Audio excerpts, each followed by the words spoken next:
Kia ora everyone, welcome to our latest Econ Talk. Gareth, we've seen the latest labour market statistics come in for the December 2025 quarter. Perhaps surprising on the surface, 5.4% unemployment rate. That's an increase from the 5.3% it was at back in September, the highest in something like 9 years. And look, on first glance, it looks a bit uncomfortable. We were sort of hoping and expecting the labour market was going to improve, not continue to deteriorate.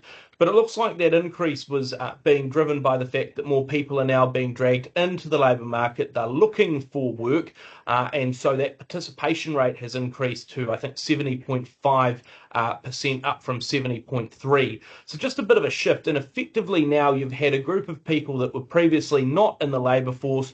Well, all of a sudden they're now looking for work. They're available and looking, and that means that now they're either counted as employed because they got a job, or they're unemployed because they're actually searching.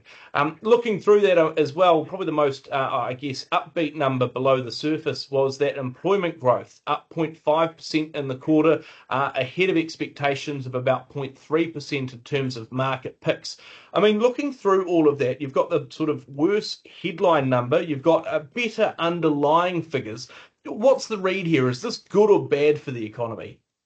Yeah, for me, the unemployment rate is probably a little bit of a distraction in this case. The headline number for me really is that employment one that you mentioned, up 0.5% over the quarter, better than expectations, as you say. And in fact, if you look back over the data for the last 3 years, this is the best quarterly result for employment in 2.5 years. So, we've been going up and down, or mostly sideways and down actually over the last 2 to 3 years in terms of those employment numbers. So to get 0.5% of growth, it's not rapid growth, but gee, it's a downside better than we've been used to. And it is also encouraging that it does seem to be, as those job ad numbers lift, not massively, but they have been trending upwards a bit, that you are starting to get a few more people looking at the labour market and going, okay, I've, been really discouraged. It's been nothing happening for the last year or 2 years or whatever, but now I sense there's a bit more opportunity out there. I'm looking again, and for some people, they are getting back into the workforce. One of the other interesting numbers for me was just the sort of mix of where that employment growth was coming through,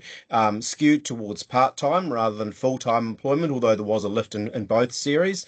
It does suggest that while employment intentions have been high or high-ish amongst businesses, and those job ad numbers have been lifting, that they're not necessarily taking on people, for 40 hours a week in the first instance. It is about taking on people for some hours to fill holes in the workforce and in the skill base, and then hopefully as conditions improve going forward, those people will move from part-time into full-time. And the other number that struck me, and this probably goes a little bit against the unemployment rate, was the fact that underutilization, so people not just who are unemployed, but people who are wanting more hours, that stayed steady at 13%, and that does reflect, I think, the fact that that part-time employment has lifted, but there will be a portion of those people who are going, this is great, but I still want more hours to work as well. So they are moving back into the workforce. So look, overall for me, look, it's not an exceptionally strong number, but there are just signs that hopefully this is the turning point for the labour market that we have been waiting for. It's not convincing that we have turned yet, but hopefully over the next 6 months we do start to see a stronger trend coming through across many of those indicators, including that unemployment rate starting to shift down in the other direction.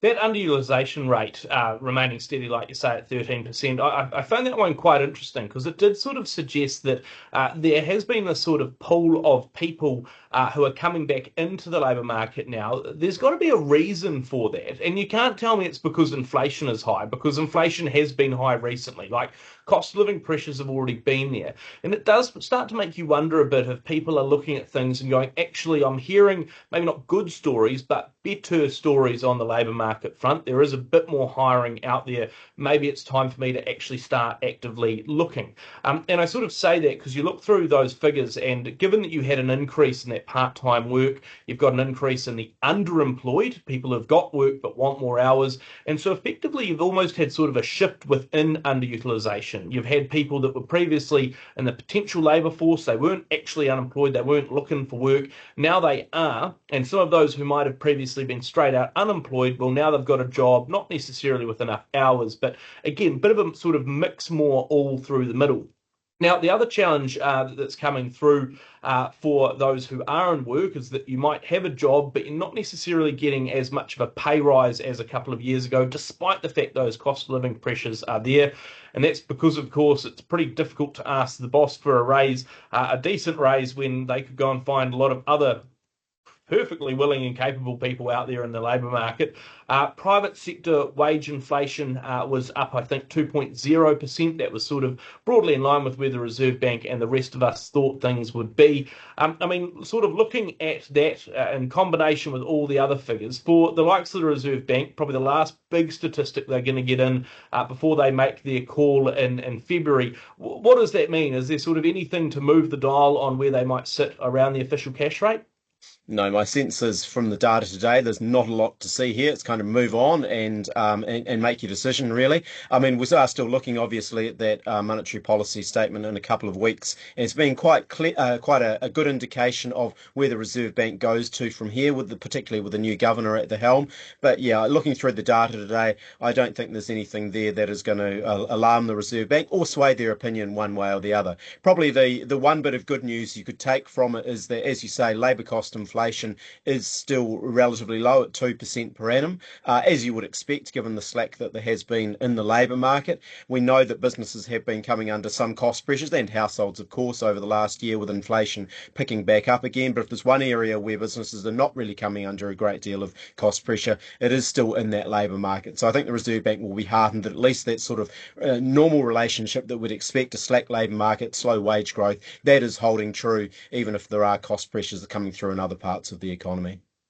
And that's sort of the thing, right? Yes, there is more intense inflation than anyone had hoped or expected. Headline CPI is up to 3.1% in terms of growth over the last year, but at least the labour market is not an additional or a sort of side increase that's coming through in terms of further pressure on the inflationary front. It's not sort of a key driver. It doesn't seem to be a key influencer of those inflationary pressures. Doesn't mean the current pressures are any better, but it means that at least the Reserve Bank doesn't have to worry about that other source of potential pressure quite as much. Look, I mean, a lot still to unpack through the year. Again, not necessarily the most convincing start to 2026 in terms of where the data has left us and whether or not there's any real momentum. But like you say, below the surface, some better figures. Still a lot, though, that we want to try and learn from the Reserve Bank. And we'll assess both their views of the economy, where they think the official cash rate is going next, and of course, the broader labour market on our future Econ Talk.